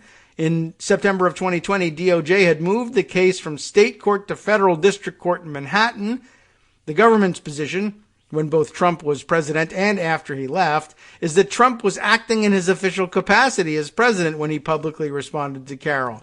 Under the Biden administration, DOJ lawyers have made clear they believed Trump's comments were crude and offensive, but insisted that the case implicates broader concerns about the executive branch's protection against being sued. In October of 2020, Kaplan ruled that the Justice Department couldn't take over defending the case on behalf of the federal government. Trump and DOJ appealed to the U.S. Court of Appeals for the Second Circuit, and last summer the Biden administration signaled it would stay in the case. A 3-judge panel of the Second Circuit heard arguments in December and has yet to rule. Against the backdrop of that fight, Trump swapped lawyers in November, replacing his personal attorney, not Rudy Giuliani, Mark Kasowitz, with Alina Habba. A few weeks later, Habba filed a request with the court to amend Trump's answer to Carroll's complaint to include a defense arguing that the lawsuit was barred under the anti-SLAPP law, as well as a counterclaim seeking damages from Carroll. Boy, all right, well, it's late at the music here. Let's just read a little bit more.